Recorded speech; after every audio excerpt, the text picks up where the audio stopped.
সাংবাদিক বন্ধুসকল, লগতে আমাৰ জিলা প্ৰশাসনৰ পুলিচ প্ৰশাসনৰ উপস্থিত আজি সংবাদ মেলৰ আয়োজন কৰা হৈছে অম্বুবাচী উপলক্ষে। এইবেলি আমাৰ অম্বুবাচী মহাযুগৰ 2026 বৰ্ষৰ অহা 22 জুন তাৰিখে ৰাতি 9:08:42 যোৱাত প্ৰবৃত্তি হ'ব। আৰু আমাৰ দেৱালয়ৰ পৰম্পৰা অনুযায়ী 3 দিনলৈকে আমাৰ মন্দিৰ বন্ধ থাকে, অৰ্থাৎ এইবেলি আমাৰ 23 তাৰিখ, 24 তাৰিখ আৰু 25 তাৰিখে বন্ধ থাকিব। আৰু 26 তাৰিখে ৰাতিপুৱাই দেৱীৰ স্নান পৰ্ব আৰু নিত্য পূজা সমাপনৰ পিছত আমি দেৱীৰ দুৱাৰ মুকলি কৰি দিম তীৰ্থযাত্ৰীৰ কাৰণে। এই অম্বুবাচী মহাযুগৰ পৰিচালনাৰ কাৰণে আমাৰ দেৱালয় এখন কমিটি আছে। দেৱালয় কমিটিৰ লগত সহযোগিতাত অম্বুবাচী মেলা পৰিচালনা কমিটি এখন গঠন কৰি দিওঁ। তেওঁলোকে কিছু বস্তু আমাৰ যিখিনি কৰণীয় ইতিমধ্যে কৰিছে, আৰু লগতে আমাৰ প্ৰতি বছৰে জিলা প্ৰশাসন, পুলিচ প্ৰশাসন আৰু অসম চৰকাৰৰ সহযোগিতাত আমি মেলাখন সুপৰিচালনা কৰি আহিছোঁ। এইবেলিও আমি পৰিচালনাৰ কাৰণে আগবাঢ়িছোঁ। আমাৰ উপস্থিত ডিচি ডাঙৰীয়া আছে, পুলিচ প্ৰশাসন আছে। তেওঁলোকৰ ফালৰ পৰা কি ধৰণৰ প্ৰস্তুতি লৈছে এই মেলাখন সহযোগিতাত তেওঁ আগবঢ়াব। ৰেগুলেশ্যনটো আমি কৰিছোঁ ডিউৰিং দিছ অম্বুবাচী মহায়ুগ। তাৰে মই আপোনালোকৰ কিছুমান ইম্পৰ্টেণ্ট পইণ্টখিনি কৈ দিছোঁ। তাৰ মাজতে মই কৈ দিওঁ, যিখন আমাৰ প্ৰেছ ৰিলিজ সেইখন আমাৰ CPRক দি দিম। তেওঁৰ পৰা আপোনালোকে সকলোৱে কালেক্ট কৰি ল'ব পাৰিব। যদি আপোনালোকে পাব্লিচিটি কৰিব বিচাৰে তেতিয়াহ'লে আমাৰ CPRৰ পৰা দি দিম মই আজিয়ে, তেওঁলোকৰ পৰা আপুনি কালেক্ট কৰি ল'ব। অলৰেডি DC ছাৰে ক'লেই, যিটো আমাৰ ফুট হিল নাৰ্চাৰী কাটিঙৰ পৰা টুৱাৰ্ডছ মা কামাখ্যা টেম্পললৈকে কোনো ধৰণৰ যান বাহন চলিবলৈ দিয়া নহ'ব। কিন্তু এই ক্ষেত্ৰত কিছুমান আমি ৰিলেক্সেশ্যন দিব লগা হয়, যেনে যদি কিবা ক্ষেত্ৰত এম্বুলেঞ্চৰ ইউজ হয় বা PWDৰ যিখিনি ৱাটাৰ ছাপ্লাই গাড়ী তেনেকুৱা, বা GMC ভেহিকেল, GMC যিখিনি গাৰ্বেজ ক্লিনিং কৰি থাকে তেনেকুৱা গাড়ীখিনি আমি সময় সাপেক্ষে আহিবলৈ দিব। তাৰোপৰি এই ৰাস্তাটোত যিখিনি আমাৰ পানী চলোৱা বা অন্য ধৰণৰ গাড়ী ৰাতি 11টাৰ পৰা 5টা বজাৰ ভিতৰতে এই সময়সীমাত ফুট হিলৰ পৰা মা কামাখ্যা টেম্পললৈ অহা যোৱা কৰিব পাৰিব। তাৰ পিছৰ পইণ্টটো হৈছে, যিখিনি ছাৰে অলৰেডি ক'লে ফেৰী কাৰৰ কথা, যিখিনি ফেৰী কাৰ ইউজ কৰা হ'ব, অলৰেডি ক'লে যে 3টা শ্বিফ্টত কাম হ'ব, সেই সকলোখিনি মানুহ গোট খাব সোণাৰাম হাইস্কুল ফিল্ডত। তাৰ পৰা with the help of ferry car তেওঁলোকৰ পাণ্ডু পৰ্টৰ যিটো ৰাস্তা, সেই ৰাস্তাটোদি অনা হ'ব আপ টু বঞ্চি বাগান। বঞ্চি বাগানৰ ওচৰতে ট্ৰেংগুল এটা আছে, য'ত আমাৰ গাড়ীখিনি ঘূৰাই পাৰ্কিং বা নতুবা আমি আকৌ বেক কৰাই দিয়াত সুবিধা হ'ব। আৰু যিখিনি আমি কাৰ পাছেজ ইছ্যু কৰিব ডিষ্ট্ৰিক্ট এডমিনিষ্ট্ৰেশ্যনৰ এলং উইথ ট্ৰেফিক পুলিচ, সেই কাৰ পাছবিলাক থকা মানুহখিনিকো আমি পৰাপক্ষত তাৰমানে 100% তেওঁলোক পাণ্ডু পৰ্টৰ ৰাস্তা দি আহিব লাগিব। সেইটো হৈছে পাব্লিকৰ আহা, আৰু পাব্লিকটো পাণ্ডু পৰ্টৰ ৰাস্তা দি কোনো ধৰণে আহিব নোৱাৰে। তৃতীয়তে এটা মই কথা কৈ থওঁ, যিসকল পিলগ্ৰিমছ তাৰমানে ডিভ'টিজ বা পিলগ্ৰিমছ মা কামাখ্যা দৰ্শন কৰিব আহিব বা অম্বুবাচীৰ কাৰণে, যিসকল জালুকবাৰীৰ ফালৰ পৰা আহিব তেওঁলোকে যদি কিবা গাড়ী লৈ আহে বা বাছ লৈ আহে, তেওঁলোকৰ আমি যিটো স্বাগত হস্পিটেল আছে, স্বাগত হস্পিটেলৰ তাতে আমি তেওঁলোকক ডিবৰ্ড কৰাম। স্বাগত হস্পিটেলৰ পৰা আপ টু আপোনাৰ যিটো বিশ্বকৰ্মা মন্দিৰ আছে, সেই গোটেই জোনটো ন' ভেহিকেল জোন হ'ব। তাতে গাড়ীখিনি ঘূৰাই মই পাৰ্কিং প্লেচবিলাক কৈ দিম আপোনালোকক, সেই পাৰ্টিকুলাৰ জেগাত গাড়ীখিনি ৰাখিব পাৰিব। আৰু যিখিনি মানুহ পিলগ্ৰিম যদি ভৰলুমুখৰ ফালৰ পৰা আহে, তেওঁলোকে যিটো টেক্সি ষ্টেণ্ড বুলি কয় বা বিশ্বকৰ্মা মন্দিৰ আছে, তাতে তেওঁলোকে ডিবৰ্ড কৰিব লাগিব। তাৰপৰা অন ফুট তেওঁলোকে টুৱাৰ্ডছ নাৰ্চাৰী কাটিঙলৈ আহিব লাগিব। ইয়াৰ কাৰণে পাৰ্কিং স্পেচখিনি আমি এভেইলেবল কৰিছোঁ। আমাৰ আছে প্ৰথমতে আদাবাৰী বাছ ষ্টেণ্ডটো, তাৰপিছত বৰিপাৰা ফিল্ডখন, 3 নম্বৰ হৈছে আমাৰ ITI মাছখোৱা, তাৰপাছত আছে আমাৰ ASTC মাছখোৱা পাৰ্কিংটো আছে, আৰু ঈদগাহ ফিল্ডখন আমি লৈছোঁ। আৰু আমি চাই আছোঁ এইকেইদিন আমি যদি আৰু কিবা বেছি পাৰ্কিং স্পেচ পাওঁ, তেতিয়াহ'লে আমি সেই পাৰ্কিং বাছখনো সময় সাপেক্ষে আপোনাক উল্লেখ কৰি দিম। আৰু এই যিটো আমি কৈছোঁ যে ইয়াৰ কাৰণে যিখিনি লোকেল ৰেচিডেঞ্চ আছে, কাৰণ মালিগাঁও অঞ্চলত বহুত লোকেল ৰেচিডেঞ্চ থাকে, তেওঁলোকৰ ছাৰ্ভিচ লেন দি তাৰমানে নীলাচল ফ্লাইঅভাৰ তলেদি আহিবলৈ দিয়া হ'ব, যাতে তেওঁলোকে ঘৰা ঘৰি যাব পাৰে।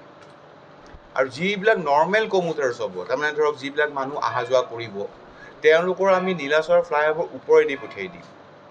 নীলাচল ফ্লাইঅভাৰ তলেদি আমি কোনো গাড়ীকে আমি আহ যাহ কৰিব নিদিম ডিউৰিং দিছ অম্বুবাচী মহায়ুগ। সেইটো হৈছে আমাৰ নৰ্মেল ছাৰাউণ্ডিং ট্ৰেফিক প্লেনটো।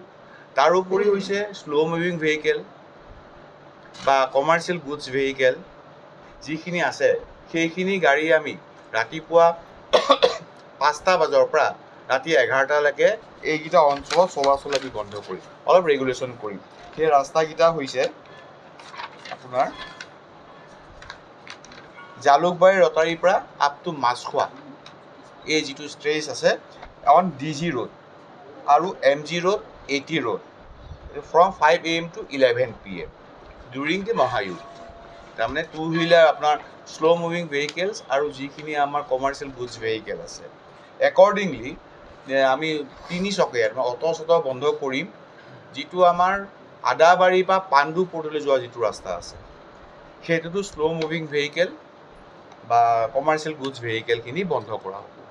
অলৰেডি আপোনালোকৰ DC মহাশয়ে ক'লে যে আমাৰ যিখিনি কেম্পলৈ আহিব মানুহ, যেতিয়া কামাখ্যা ৰেলৱে ষ্টেচনৰ কেম্পটো ভৰ্তি হৈ যাব, ফিল আপ হোৱাৰ পিছত গোটেইখিনি মানুহ পাণ্ডু পৰ্টলৈ আহিব। এই পাণ্ডু পৰ্টলৈ যিখিনি বাছ অহা যোৱা কৰিব, সেই বাছখিনি আমি আদাবাৰী দি সোমোৱাই দিম।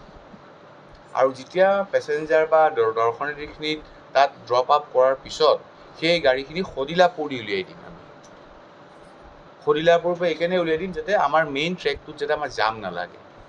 আৰু এটা আছে আপোনাৰ তেতিলিয়াৰ পৰা এটা কানেক্টিং ৰোড আছে, যিটো আপোনাৰ কামাখ্যা মন্দিৰত লাগে, তাৰমানে কামাখ্যা ষ্টেচনত লাগে। সেইখিনিতো আমাৰ মানুহ থাকিব যাতে কমাৰ্চিয়েল গুডছ বা হেভি ভেহিকেলখিনি এই ৰাস্তাটোত যাতে নুসুমে। যিখিনি লং ডিষ্টেঞ্চ ভেহিকেল আছে বাছেছ, সেই বাছেছখিনি আমি জালুকবাৰীৰ পৰা টুৱাৰ্ডছ আমি ISBT পঠিয়াই দিম। কোনো বাছেছ আদাবাৰীৰ ফালে সোমোৱাব নোৱাৰিব। আৰু আমাৰ কিছুমান ন' পাৰ্কিং স্পেচ আমি ইয়েৰমাৰ্ক কৰাই দিছোঁ। সেইখিনি হৈছে আপোনাৰ বিশেষকৈ আপোনাৰ যিটো নীলাচল ফ্লাইঅভাৰ আছে, নীলাচল ফ্লাইঅভাৰ তলত কোনো ধৰণৰ বাহনৰ পাৰ্কিং নহ'ব। তেনেকৈ আছে আপোনাৰ বৰবজাৰ ৰোড টু মালিগাঁও চাৰিআলি টু পাণ্ডু পৰ্ট, তাতো 2 কাষে যাতে যান বাহন কোনো ধৰণৰ নাৰাখে। এলিভেটৰ কৰিডৰ যিটো বনাইছে ভৰলুমুখত, তাত নহ'ব। Both side of DG road from Shantipur bus stand to elevator corridor, সেইখিনি both side of DG road from elevator corridor starting point to Nilachal flyover. আৰু এটা আছে নীলাচল ফ্লাইঅভাৰৰ ওপৰত কোনো ধৰণৰ পাৰ্কিং নহ'ব। আৰু both side of Nilachal flyover up to Adabari Tiniali. আৰু এটা কথা হৈছে, যিখিনি আমাৰ ধৰক দৰ্শনাৰ্থী আহিব, তেওঁলোকক আমি ছাৰ্ভিচ লেন দি আহিব দিম, বাকীখিনিতো আমি ওপৰেদি পঠিয়াই দিম নৰ্মেল ভেহিকেল। এতিয়া আপোনাৰ বন্ধু এজনে ক'লে যে যোৱাবাৰতো আই কাৰ্ড দেখুৱাইছে, কাৰণ আমাৰ নিয়মটো কি হয় যে যদি কোনোবা পাব্লিক যদি দৰ্শনাৰ্থী আহে, তেতিয়া আমি ছাৰ্ভিচ ট্ৰেকটো ইউজ কৰিব দিম, নহ'লে আমাৰ কনজেশ্যন হয়। আদাৰৱাইজ আমি চব গাড়ী বা বাইকে হওক ওপৰেদি পঠিয়াই দিওঁ। এই ক্ষেত্ৰতো আমি ব্ৰিফ কৰাই দিম, যদি কোনোবাই তেনেকুৱা আই কাৰ্ড দেখুৱায় তেতিয়াহ'লে আমি তেওঁলোকক এবাৰ এলাউ কৰাই দিম। আৰু আপোনালোকৰ থ্ৰুদি এটা মই অনুৰোধ কৰিছোঁ, অসমবাসী ৰাইজ বা গুৱাহাটীবাসীক জনাইছোঁ, যদি কোনোবাই কিবা কাৰণে LGBI এয়াৰপৰ্টলৈ যাব লাগে এই ডিউৰিং মহায়ুগ, তেওঁলোকৰ নেশ্যনেল হাইৱেটো ইউজ কৰিবলৈ আপোনালোকৰ হতুৱাই মই এটা আহ্বান জনাইছোঁ। পৰাপক্ষত তেওঁলোকে এই যিটো গুৱাহাটীৰ ভিতৰৰ ৰাস্তা, সেইটো পৰাপক্ষত এভইড কৰি তেওঁলোকে যাতে নেশ্যনেল হাইৱেটো ইউজ কৰি তেওঁলোক যে LGBI এয়াৰপৰ্ট যায়। আৰু এই যিটো আমি ৰুলছ ৰেগুলেশ্যনছ কৰিছোঁ, এই গোটেই ৰুলছ ৰেগুলেশ্যনটো কোনো ধৰণৰ ব্যাঘাত নজন্মাই এম্বুলেঞ্চেই হওক, ফায়াৰ ব্ৰিগেড হওক, লাইফ ছেভিং ড্ৰাগছ হওক, অক্সিজেন কেৰিং ভেহিকেল হওক বা অন্য ছাৰ্ভিচেছ ইউটেনচিল, সেই গোটেইখিনিতে। আৰু এইখন মই আপোনালোকৰ আমাৰ CPRৰ থ্ৰুদি আপোনালোকৰ মই পঠিয়াই দিম। ধন্যবাদ। এটা প্ৰশ্ন আছিলে, যিসমূহ ডেইলি বাছ অহা যোৱা কৰি থাকে এই পথটোৰে, সেই বাছবিলাক সেইকেইদিন বন্ধ থাকিবনে নে? কি বাছ? কোনো বাছ চিটি বাছ নহয়। এটা খালি যিহেতু ফুট হিলৰ পৰা কামাখ্যালৈ কোনো যান বাহনে চলাচল নহয়, মহায়ুগখিনি কোনো বাছো ইয়াৰ যাত্ৰী নহ'ব। নৰ্মেল বাছ কোনো ধৰণৰ ৰেষ্ট্ৰিকশ্যন নহয়, এক্সেপ্ট কমাৰ্চিয়েল গুডছ ভেহিকেল আৰু শ্ল' মুভিং ভেহিকেলছ। কোনো VIP ব্যৱস্থা নাই। যোনে আহিব, যদি যোৱাৰ কাৰোবাৰ চলিডাৰ আছে একদম লিমিটেড, তেওঁলোক আপোনাৰ পাণ্ডু পৰ্ট হৈ আহিব। বন্ধ কৰে আহি থাকে, সেইকাৰণে ইয়াত জাম লাগে গোটেই এই চিষ্টেম। মন্দিৰৰ বেক চাইডৰ গেট বহুত বেছি জাম হৈ যায়। চাওক ৰেগুলেশ্যন এতিয়াৰ কাৰণে হ'ল কি বংশী বাগানৰ ফালৰ পৰা মানে ত্ৰিনাথ পইণ্টৰ পৰাই ডাইভাৰ্চনটো হ'ব, পাণ্ডু ছাইডৰ পৰা নাহে। এতিয়া ডিউৰিং হেৰি যদি কিবা স্পেচিফিক কমপ্লেইন থাকে কিবা থাকে আপোনালোকে জনাব, তেতিয়া আমি এটা হেৰি কৰিম। কিন্তু ৰেগুলেশ্যন এতিয়া এনেকুৱা হ'ল কি এণ্ট্ৰি পইণ্টটো নাৰ্চাৰীতে থাকে।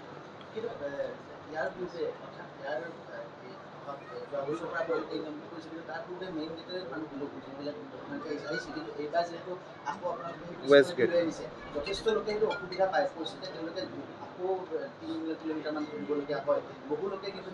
নাই, কিন্তু যোৱাবাৰ এইটো ফিডবেক নাম্বাৰ 1 এইটো ফিডবেক লোৱা হ'ল।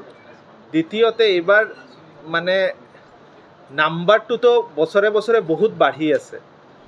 নৰ্মেল ডেইজতে কামাখ্যাত ইমান মানুহ আহে, চ' এইবাৰ কিমান মানুহ অম্বুবাচীত আহিব আপুনি ভাবিবই পাৰে। চ' তাৰ কাৰণে এটা মষ্ট ইম্পৰ্টেণ্ট পাৰ্ট হ'ল কি আমাৰ এনেকুৱা ধৰণৰ কৰিব লাগিব কি ফ্ল'টো হৈ থাকে। আগতে কথা বেলেগ আছিল, মানুহ কম থাকিলেতো আমি চেণ্ট্ৰেল গেট দি সোমাই চেণ্ট্ৰেল গেট দিয়ে ওলাব পাৰিলোঁ হেঁতেন। কিন্তু আমাৰ ফ্ল'টোও মেইনটেইন কৰিব লাগিব ইন এ ৱে কি এইটো কণ্টিনিউৱাছ মুভমেণ্ট হৈ থাকে। য'তে ৰখি যাব তাতে মানুহে ৰখাব লাগিব, ডিফাৰেণ্ট পইণ্টছত মানুহক ৰখাই দিব লাগিব। চ' এইটো গোটেই প্লেনিংটো ডিটেইলছত পুলিচ এডমিনিষ্ট্ৰেশ্যনে ৱৰ্কআউট কৰিছে, কিমান মুভমেণ্ট হ'ব কি হ'ব। চ' ফিডবেকটো কিন্তু লাষ্ট ইয়াৰৰ নাজানো আপোনাৰ মানে কি ইছ্যুটো হৈছিলে, কিন্তু ফিডবেক ইজ ডেট কি লাষ্ট ইয়াৰ মানুহে এই ছিষ্টেমটো ভাল পাইছে। চ' নাও মই DCP ট্ৰাফিক ডাঙৰীয়াক ক'ব লাগিছে। প্ৰতি বছৰে কিন্তু অসমৰ বাহিৰৰ পৰা বিভিন্ন ধৰণৰ লোকে ইয়াতে চুৰিকাণ্ড সংঘটিত কৰে প্ৰতি বছৰে।